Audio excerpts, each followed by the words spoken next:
Bueno, para el siglo IV ya era la iglesia oficial del imperio cristiano y las cosas ya habían cambiado mucho, pero en los primeros siglos de la iglesia,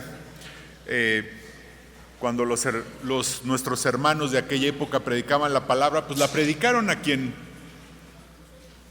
quien fuera.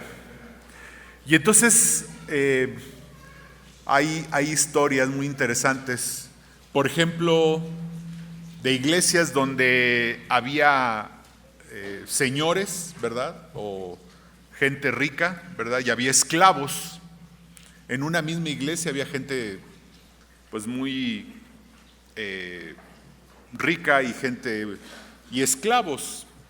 Y se daba el caso que incluso en la iglesia el pastor era un esclavo y un miembro de la iglesia era su amo. Se llegaron a dar casos así. El pastor era un esclavo y el amo era un miembro más, y entre semana o en los días de la semana, pues el amo era el amo y el otro era el esclavo. Y así cosas, gobernantes y esto, ¿no? Para hablar de la diversidad que era la iglesia en aquella época. O sea, en una misma iglesia había gente de mucho dinero, pobre, rica, de distintas condiciones sociales, de distintos contextos culturales, ¿no? Y gracias a Dios porque la iglesia sigue siendo así, hermanos. Tristemente hay algunas iglesias que en un afán, y es sin juzgar, es simplemente una manera en que se ven las cosas, ¿verdad? Quieren que la iglesia sea una, pero unificada, déjenme decirlo de esa palabra. Uniforme sería la palabra que quiero usar, ¿sí? Entonces, hay iglesias que solo le predican a los ricos, o iglesias que solo le predican a los pobres, o iglesias de solamente gente que ha estudiado y así. Claro que la iglesia finalmente, como el Señor dice, es una diversidad de miembros diferentes, y en eso radica la belleza, en eso radica la funcionalidad de la iglesia, en que está compuesta de una diversidad de personas y de miembros. Fíjese nada más aquí en nuestra iglesia, ¿no? Hay una diversidad de personas que venimos de distintos contextos sociales, de distintos contextos culturales, de diversas formas de pensar, de diversas formas de ser, y en esa diversidad está la belleza y la funcionalidad de la iglesia. Gracias a Dios, somos iguales delante de Dios, pero no somos iguales entre nosotros mismos. Y cuando digo de que no somos iguales, no es que unos somos mejores o peores que otros. Simplemente, nada más rápido, hay hombres y mujeres, esa es una primera diferencia. Desde ahí no somos iguales. Yo no soy igual que una mujer, tengo mis diferencias con cualquier mujer, ¿no? Y en edad, yo no soy igual en edad. Yo puedo llevarme muy bien con los jóvenes y tener una buena relación, pero la verdad es que no somos iguales. La edad nos hace diferentes en nuestros anhelos, en nuestras metas, en nuestra forma de pensar. Tristemente, cuando alguien dice que no somos iguales, siempre tendemos a pensar que esa persona se cree superior a nosotros, pero no es así, hermanos. No somos iguales simplemente porque no tenemos por qué serlo. No somos iguales porque tenemos distinta edad, distinto género, distinta forma de pensar, distintas vivencias, distinto. Ninguna mejor que otra, ninguna peor que otra, simplemente distintos. Y en este capítulo 12 de Primera de Corintios hemos visto cómo la iglesia está conformada con una diversidad de miembros. Ya somos diversos desde el punto de vista de los dones. Cada uno de nosotros tiene distintos dones. Desde ahí ya no somos iguales, hermano. Tal vez somos iguales entre los maestros o entre los predicadores o entre los que hacen misericordia, pero desde allí tenemos diferencias. Pero lo más hermoso es que en medio de estas diferencias, en medio de estas de esta diversidad de tipos de personas que conforman la iglesia, podemos tener unidad.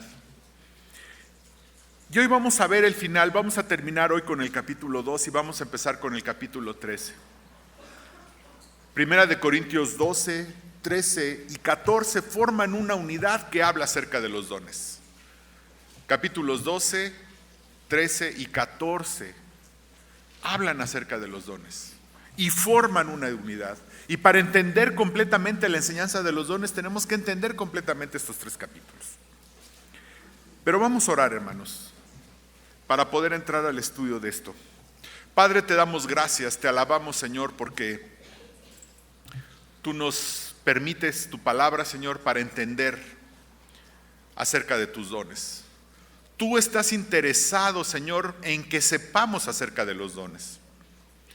Pablo dice, no quiero, hermanos, que ignoréis, y es tu palabra, Señor, tú no quieres que ignoremos. Y Padre, gracias porque tú eres el primero que quieres que sepamos acerca de los dones. Y ahora, Padre, que al abrir tu palabra, tú nos muestres, Señor, esas verdades acerca de los dones espirituales. Y limpia nuestros corazones, Señor, para que tu palabra haga la obra en nuestras vidas. En el nombre de Cristo Jesús. Amén. Vamos a leer a partir del versículo 27, dice, Primera de Corintios 12, versículo 27, vosotros pues sois el cuerpo de Cristo y miembros cada uno en particular. Y a unos puso Dios en la iglesia primeramente apóstoles, luego profetas, lo tercero maestros, luego los que hacen milagros, después los que sanan, los que ayudan, los que administran, los que tienen don de lenguas. ¿Son todos apóstoles? ¿Son todos profetas? ¿Todos maestros? ¿Hacen todos milagros? ¿Tienen todos dones de sanidad? ¿Hablan todos lenguas? ¿Interpretan todos? Procurad pues los dones mejores, mas yo os muestro un camino aún más excelente. Este pasaje, hermanos, comienza con una afirmación tremendamente poderosa, hermanos. Una afirmación que a veces la pasamos y la vemos y no entendemos las implicaciones de esta afirmación. A veces no alcanzamos a entender el alcance de poder de esta afirmación. Pablo dice ahí en el versículo 27, vosotros pues sois el cuerpo de Cristo. Somos el cuerpo de Cristo. Fíjense, hermanos, cuando la iglesia, cuando la palabra de Dios quiere hacer comparaciones, y si esto fuera solo una comparación diría, vosotros sois como, o así como el cuerpo de Cristo. Sin embargo, no lo dice así. No está comparando y diciéndonos, miren, Cristo tiene su cuerpo, ¿verdad? Y ustedes son como ese cuerpo. No está diciendo eso, hermanos. La palabra de Dios no dice eso. La palabra de Dios está diciendo que nosotros, la iglesia, esto que somos nosotros somos el cuerpo de Cristo. Somos el cuerpo de Cristo. Así como usted necesita su cuerpo para funcionar en este mundo, hermanos, Cristo nos necesita para funcionar en esta tierra. Somos la manera en que Cristo opera en esta tierra. A través de su cuerpo somos, y déjeme decirlo así, literalmente el cuerpo de Cristo. Esta es la aseveración. Así es que, hermano, por si usted tenía algún complejo de inferioridad, por si usted tenía alguna manera de sentirse menos, por si usted cree que no vale nada, hermano, con esto quíteselo de la mente, porque usted y yo somos el cuerpo de Cristo y miembros cada uno en particular. Así como mi cuerpo tiene muchos miembros, yo soy un miembro en particular de este cuerpo, importante por mi función dentro de este cuerpo, valioso por mi función en este cuerpo.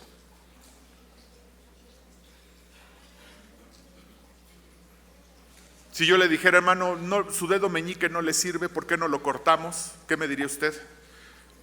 Pues si no hay una razón médica, no quisiera perder mi dedo meñique, ¿no? Así el Señor. Así de valiosos somos. Así de importantes somos. No por nuestros méritos, no por nuestro valor intrínseco, no porque seamos muy inteligentes, no porque hayamos nacido en cierto lugar o porque no hayamos nacido o por lo que sea. Simplemente porque por su gracia, por su sangre somos salvos y hemos sido añadidos en este cuerpo, que es el cuerpo de Cristo, valiosos y miembros cada uno en particular. No es así como que, unos son más valiosos que otros, otros son... No, hermanos, todos somos valiosos. Vamos a comparar este pasaje con lo que dice ahí Efesios 1, a partir del versículo 15. Efesios 1 a partir del versículo 15.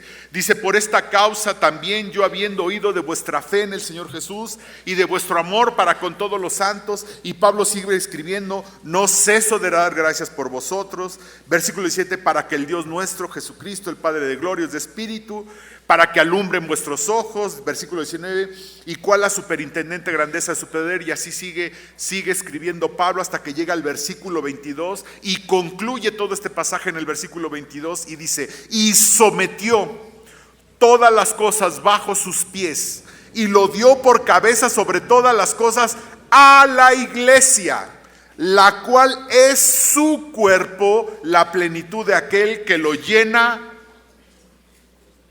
que todo lo llena en todo.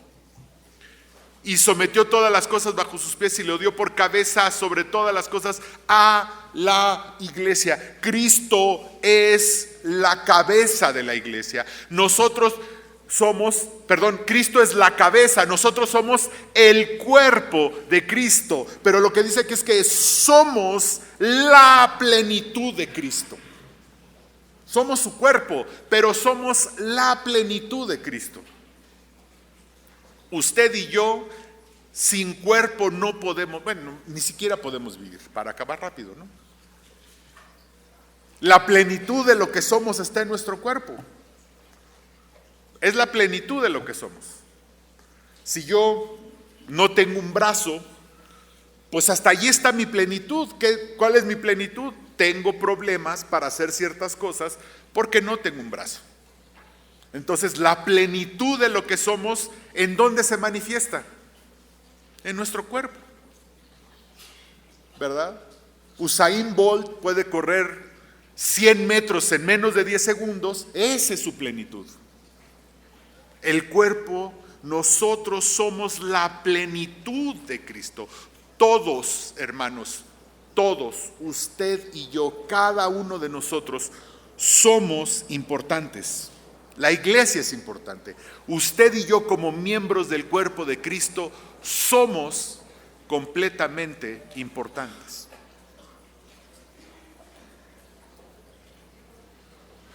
Pero a veces, hermanos, no actuamos como si esto fuera así. Déjame ponerle un ejemplo.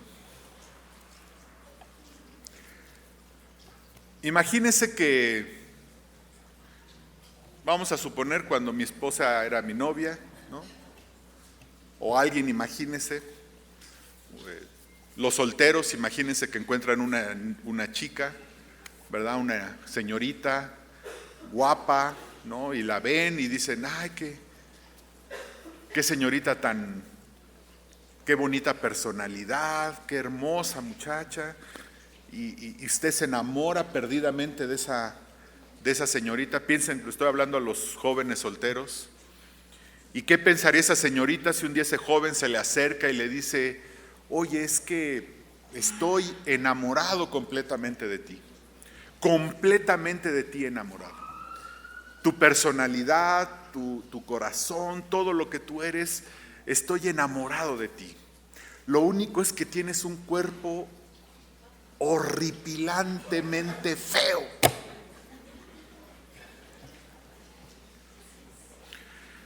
A ver, mujeres, ¿qué pensarían si un muchacho les dice eso?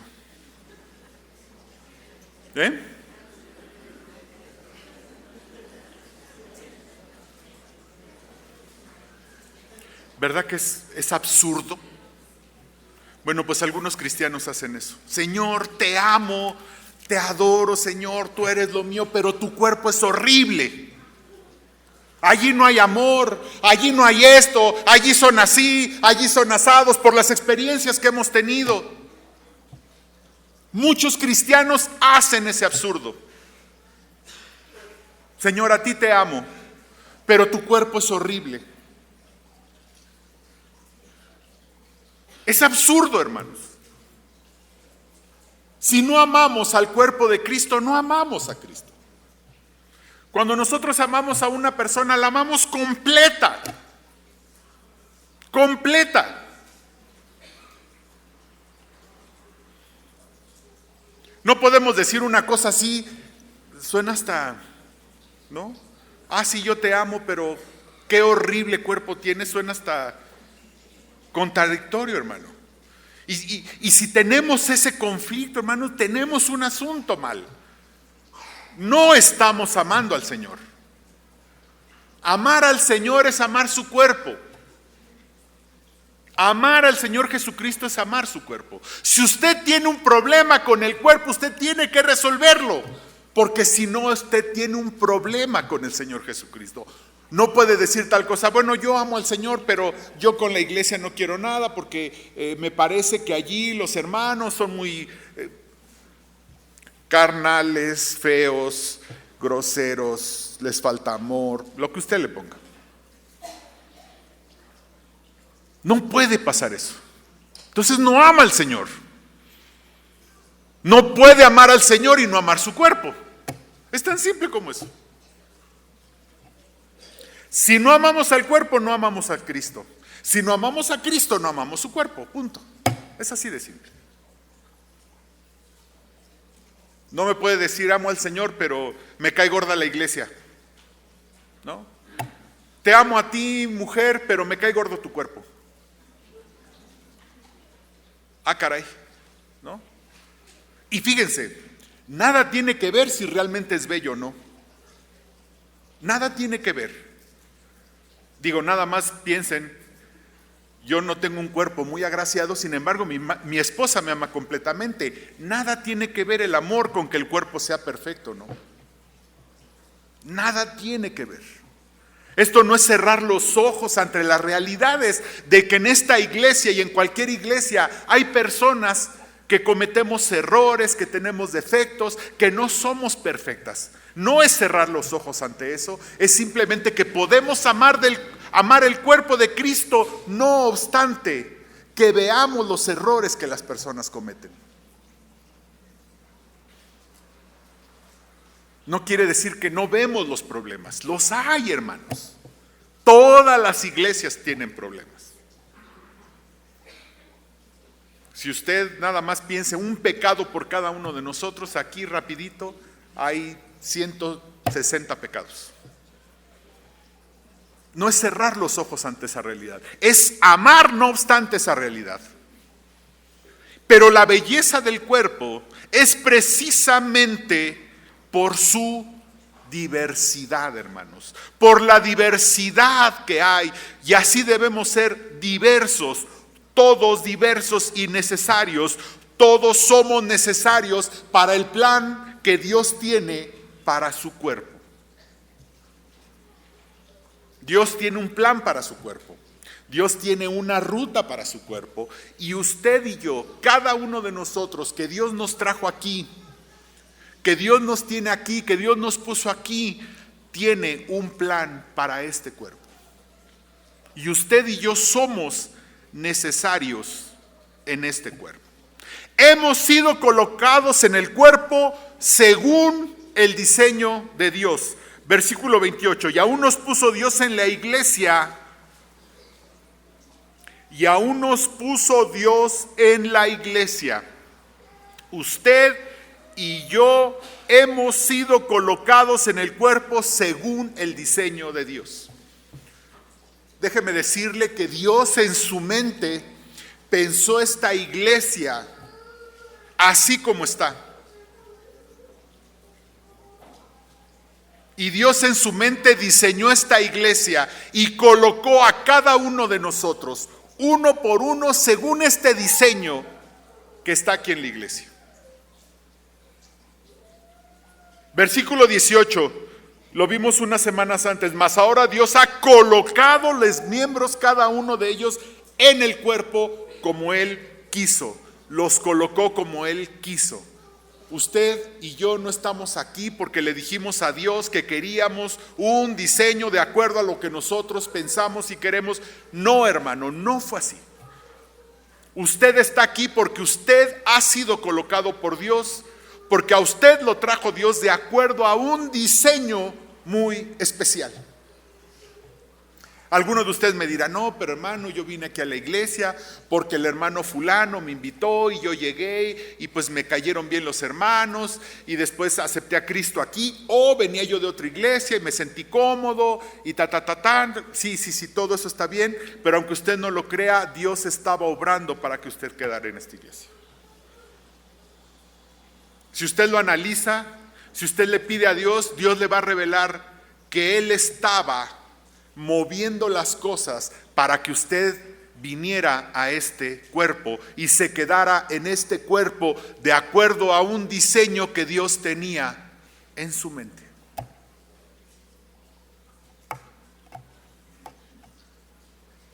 Hermano, pero yo estaba en otra iglesia y de repente en otra ciudad y me vine aquí y un día iba pasando y me han contado hermanos así, ¿no? Es que yo iba pasando y vi iglesia bautista y me metí. Bueno, pues Dios estaba obrando. Es que traje a mi niño al colegio y luego mi niño me dijo y un día asistí y me gustó. Bueno, Dios estaba obrando. Usted no está aquí por casualidad, hermano. Dios tenía un diseño en su mente, por lo cual lo trajo a usted aquí y lo colocó. No fue el azar por lo que usted está aquí. Nunca ha sido el azar. Usted está aquí de acuerdo al diseño que Dios tiene en su mente para esta iglesia y para los propósitos que Dios tiene para esta iglesia. ¿Ya se le van saliendo sus sentimientos de inferioridad, hermano? ¿Ya le van saliendo? ¿Verdad? Vamos quitándolos, hermano. Somos muy valiosos para Dios, muy importantes para su propósito. Versículo 28, segunda parte. Y aún nos puso Dios en la iglesia, primeramente apóstoles, luego profetas, lo tercero maestros, luego los que hacen milagros, después los que sanan, los que ayudan, los que administran, los que tienen don de lenguas. Lo que le voy a decir puede ser que a usted le cause un poquito de repulsión, pero escúcheme. Hay una jerarquía divina de funciones dentro de la iglesia. Hay una jerarquía divina de funciones dentro de la iglesia. Dicen los que saben, porque yo no sé griego, que en el griego original de este versículo, cuando Pablo está diciendo, y aún nos puso Dios en la iglesia, primeramente apóstoles, luego dice, luego profetas, lo tercero maestros, Pablo lo está diciendo en el griego original es muy claro que Pablo está estableciendo una jerarquía de funciones. Esto quiere decir que en cuestión de los dones, algunos dones tienen más valor en su función, hermanos. Fíjese bien, algunos dones tienen más valor en su función, aunque todos tenemos como personas el mismo valor para Dios y el mismo valor dentro del cuerpo, pero funcionalmente algunos dones tienen más valor que otros. Y déjeme darle un ejemplo. Si hoy me cortaran a mí un brazo, una pierna, un pie, una mano, una oreja, yo podría seguir viviendo, yo podría seguir funcionando con ciertos retos, ¿verdad? Tendría que acostumbrarme a vivir, algunas cosas serían un reto para mí, no sería tan fácil, pero yo podría seguir viviendo. Si me quitaran el corazón, hermano, difícilmente podría seguir viviendo. Ahora, si a usted le digo, ¿le gustaría perder un brazo o el corazón? Usted me diría, no quiero perder ninguno de los dos. Ninguno de los dos. Pero definitivamente si perdiéramos el corazón, ¿ok?, no viviríamos. Es más probable que yo muera, por ejemplo, si me dieran un balazo en el corazón que si me dieran un balazo en un brazo. De esto está hablando el Señor. De esto está hablando esta parte. Dios nos ama por igual a todos. Sin embargo, algunos dones tienen mayor importancia en cuanto a su función. Tienen mayor importancia en cuanto a su función. Fíjese lo que dice Pablo. Primeramente, apóstoles. Y es muy curioso que ahí en Efesios 4, donde hay otra lista, ¿verdad?, donde hay otra lista de dones, tienen igual Pablo los menciona en este mismo orden. Efesios 4:11, y él mismo constituyó a unos apóstoles, a otros profetas, en el mismo orden. Y a unos puso Dios en la iglesia primeramente apóstoles, luego profetas. Es el mismo orden, ¿verdad? Y entonces dice Pablo, primeramente apóstoles. Hay que recordar, ya vimos esto, que los apóstoles en esta época eran quienes estaban, primero eran 12 más Pablo. No había muchos apóstoles, solo había 12 y Pablo eran apóstoles. Dios los estableció como parte de su autoridad para establecer la doctrina, para establecer el fundamento. Dios estaba estableciendo el fundamento y la doctrina y la autoridad de ese fundamento. ¿A través de quién? A través de los 12 y de Pablo, que él constituyó como apóstoles. Cristo los escogió. Hoy, en estos términos, no hay apóstoles. Hoy no hay apóstoles. ¿La iglesia tiene apóstoles, hermanos? ¿Esta iglesia tiene apóstoles? Claro que sí. Sí tenemos apóstoles. Son Pedro, Juan, Pablo. Ellos son los apóstoles de esta iglesia. Le voy a decir por qué. Efesios 2:20. Ya voy en Tesalonicenses. Efesios 2:20 dice algo muy interesante. Desde el 19, así que ya no sois extranjeros ni advenedizos, sino conciudadanos de los santos y miembros de la familia de Dios, edificados sobre el fundamento de los apóstoles y profetas, siendo la principal piedra del ángulo Jesucristo mismo. Esta iglesia está fundamentada sobre el fundamento ¿de qué? De los apóstoles y profetas. ¿Cuáles apóstoles? Los 12, más Pablo, siendo que la cabeza del ángulo es ¿quién? El Señor Jesucristo. Primeramente apóstoles. Cristo los escogió durante este tiempo de transición que fueron más o menos 70 años aproximadamente, desde la crucifixión de Cristo hasta que se terminó de escribir el Apocalipsis. Estos apóstoles, creo que si usted analiza la vida, de lo poco que a veces dice la Biblia, parece que tenían todos los dones. Eran apóstoles, eran profetas, eran evangelistas, pastores, maestros.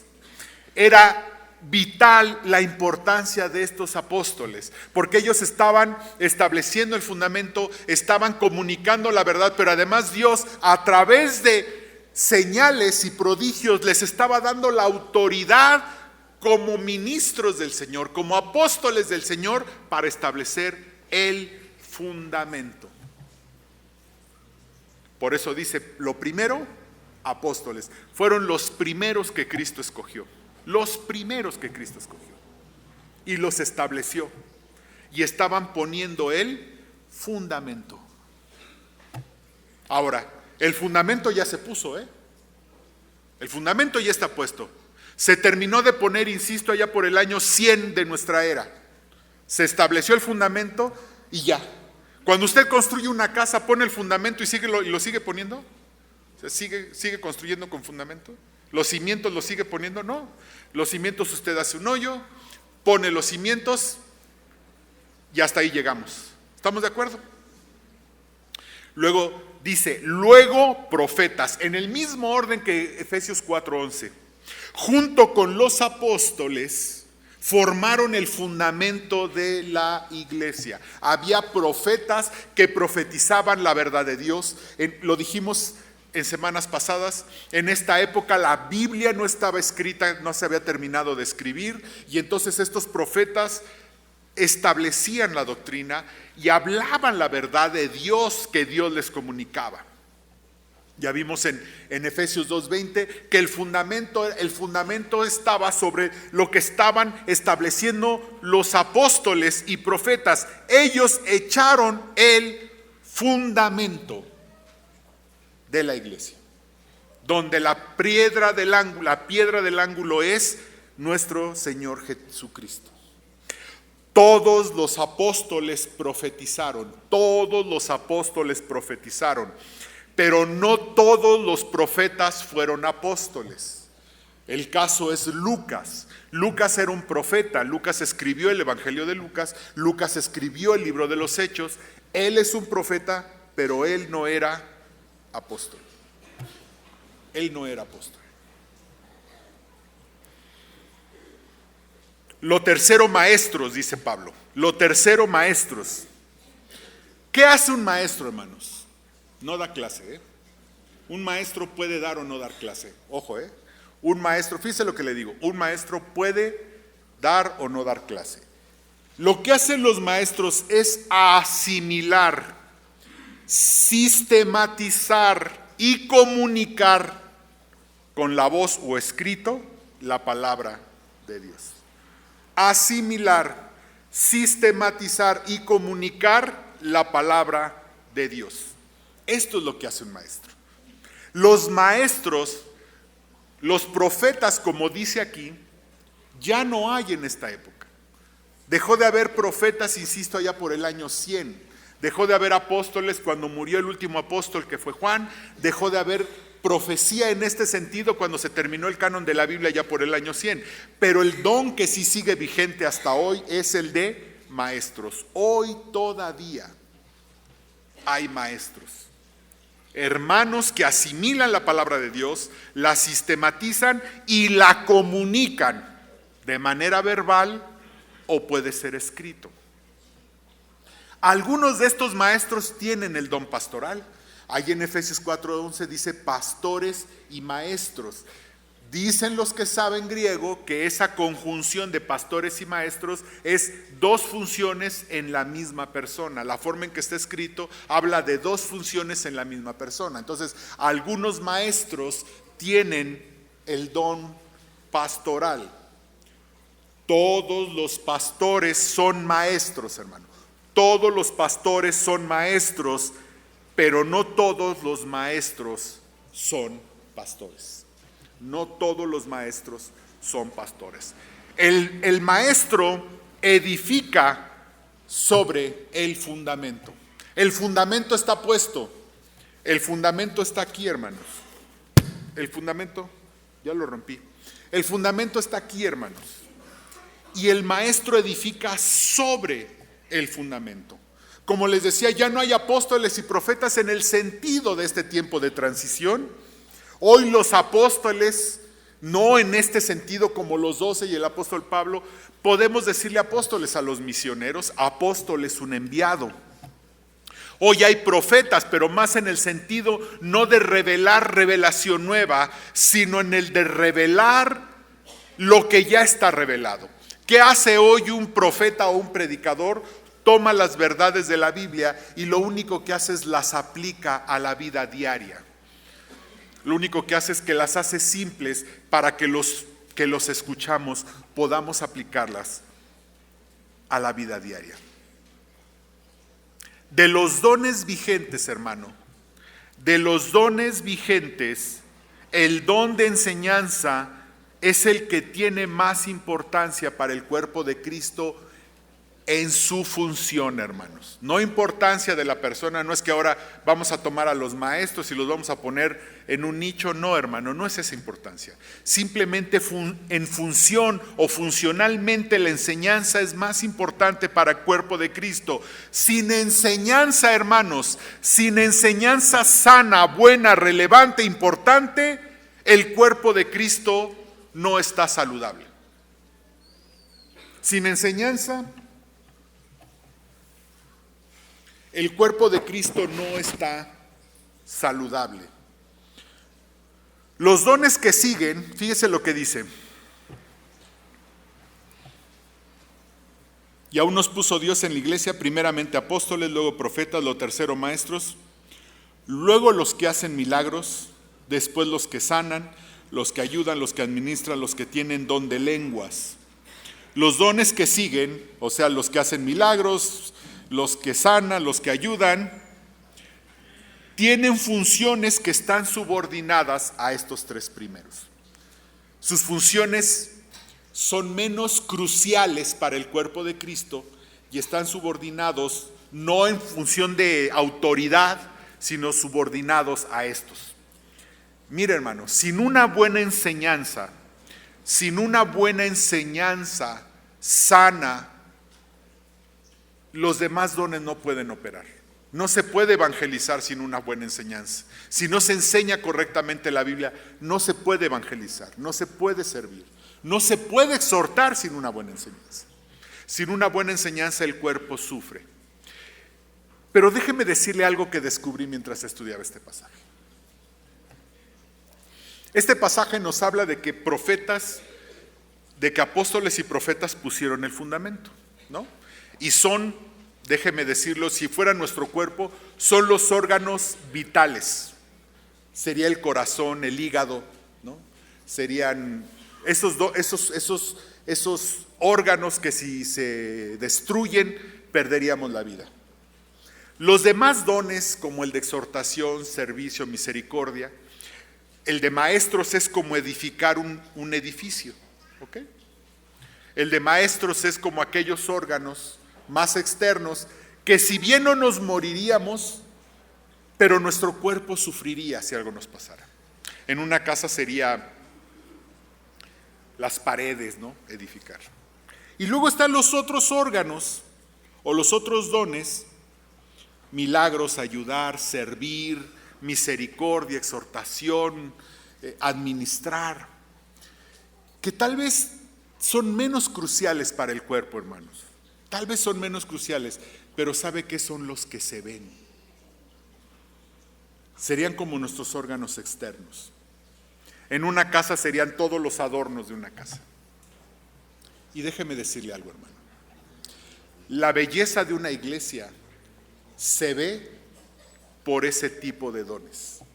La belleza de una casa se ve por ese tipo de dones o ese tipo de cosas. La belleza de un cuerpo se ve por ese tipo de órganos. Déjeme darle un ejemplo. Si yo a mi esposa cuando la conocí, me gustó para empezar, me pareció su personalidad, me gustó, pero yo nunca fui con mi esposa y le dije: óyale, fíjate que tienes un hígado hermoso, unos riñones maravillosos. ¿Qué me hubiera dicho ella? ¿Qué? ¿What? ¿Usted o hermanas, alguien les dijo así? Oye, fulana o mengana, qué hermoso hígado tienes. Incluso cuando dicen qué hermoso corazón, no está hablando del órgano, está hablando de toda una serie de características que las identificamos con el corazón. Lo mismo pasa en una iglesia, hermano. Probablemente los maestros somos importantes, más importantes en la iglesia. Pero ¿sabe por qué viene la gente aquí? ¿Sabe por qué la gente se queda? ¿Sabe por qué la gente conoce a Cristo aquí? No es porque digan, ay, qué maestros tan buenas clases dan, No es cierto. ¿Sabe por qué?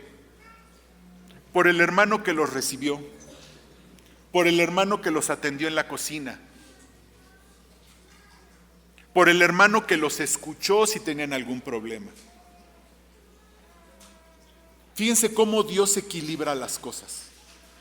Los maestros podemos ser más importantes para el cuerpo, pero la gente viene y ve la belleza de una iglesia no por sus maestros, sino por ¿quiénes? Por los hermanos que sirven.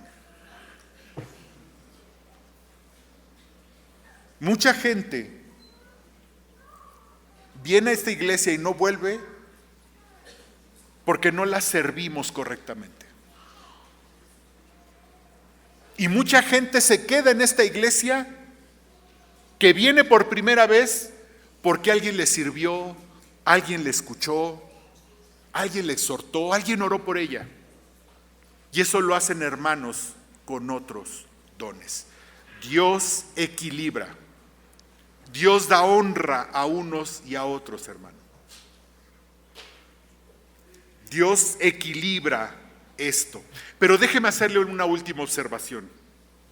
Es interesante, hermanos, que en esta jerarquía de dones, el don de lenguas sea el último. Fíjese, vea el 28. Luego los que hacen milagros, después los que sanan, los que ayudan, los que administran y hasta el último, los que tienen don de lenguas. ¿Es menos importante el don de lenguas? No.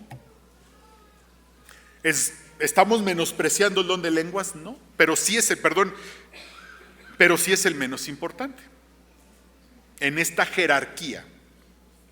Y lo confirma el versículo 29. Fíjese cómo. Son todos. Pablo empieza a hacer preguntas retóricas. No necesitamos responderlas, es lógico lo que está afirmando Pablo. ¿Son todos apóstoles? No. ¿Son todos profetas? ¿Son todos apóstoles? No, para empezar solo había 12. Y Pablo. ¿Son todos profetas? No. ¿Todos maestros? ¿Hacen todos milagros? ¿Tienen todos dones de sanidad? ¿Hablan todos lenguas? ¿Interpretan todos? Otra vez, el don de lenguas, junto con la interpretación de lenguas, que eran dones que tenían que ir unidos, quedan en el último puesto. Y siempre es así, hermanos. El don de lenguas siempre está en el último lugar. Vamos a estudiar el capítulo 14, que habla del don de lenguas, y entenderemos la función de este don. Y fíjese qué curioso. Hay ahora grupos de cristianos que en cuanto usted se convierte, ¿a qué le dan importancia luego? Tú tienes que hablar en lenguas. O sea, quieren que inmediatamente le demos relevancia al don menos importante. Este versículo 29 y 30 afirma la diversidad. No todos hablan lenguas, no todos hacen milagros, no todos somos apóstoles, no todos somos profetas, no todos somos maestros. Cada uno de nosotros tenemos que descubrir nuestro don y tenemos cada uno de nosotros nuestro don. Versículo 31. Procurad pues los dones mejores, mas yo os muestro un camino aún más excelente. Si usted dudaba que algunos dones eran más importantes, si usted de entrada cuando se lo dije sintió un rechazo, Pablo lo confirma. Hay mejores dones. Procurad pues los dones mejores. ¿Cuáles son los dones mejores, hermano? Si la Biblia no nos aclarara cuáles son los mejores dones, eso quedaría ¿en dónde? En nuestro criterio. Gracias a Dios, la Biblia nos dice cuáles son los dones mejores. Primeramente apóstoles, luego profetas, los terceros maestros. Y Pablo nos dice, procurad los dones mejores. La misma Biblia nos dice cuál es la jerarquía de estos dones. Y algunas iglesias lo traducirían, procurad pues los dones menos importantes. Inmediatamente acepté a Cristo, tienes que hablar en lenguas. Y tienes que hablar en lenguas, y tienes que hablar en rápido, tienes que hablar en lenguas y tienes que hablar en lenguas, y además todos tienen que hablar en lenguas. Y aquí claramente dice, ¿hablan todos lenguas? ¿Cuál sería la respuesta? No. No. Debemos procurar los dones mejores. Algunos dones son más importantes para el crecimiento del cuerpo. Algunos dones son más importantes para el crecimiento del cuerpo. Ahora, está apóstoles, profetas, maestros. Fíjese qué interesante. Apóstoles y profetas ya no hay en estos términos el día de hoy. ¿Cuál es el don que debemos procurar? Maestro.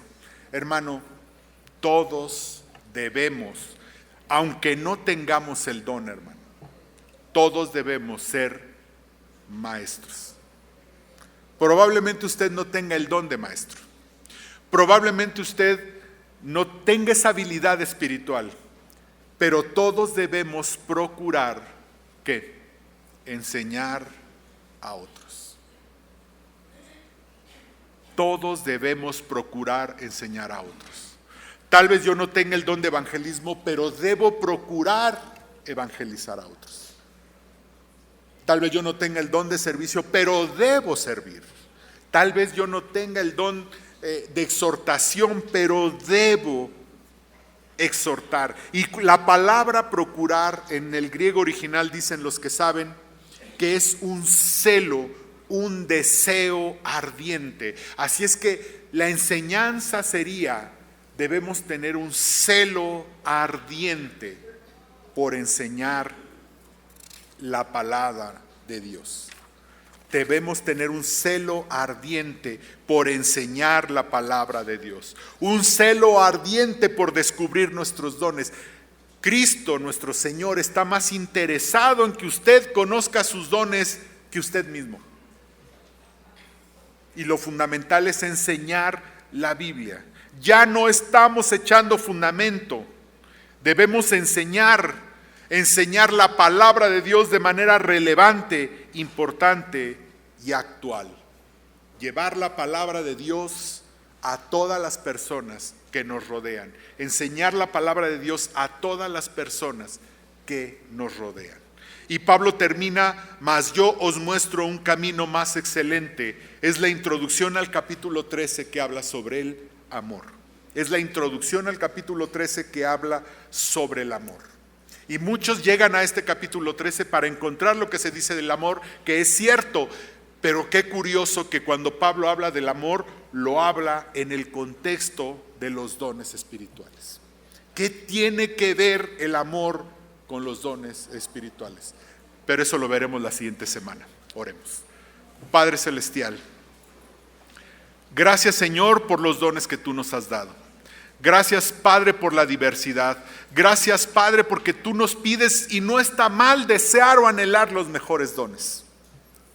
Y Señor, ahora te pido que podamos entender cuál es nuestro don, cuál es el don que quieres que tengamos, y podamos trabajar en él y descubrirlo pronto. Ayúdanos Padre a vivir de acuerdo a tu palabra. En nombre de Cristo Jesús. Amén.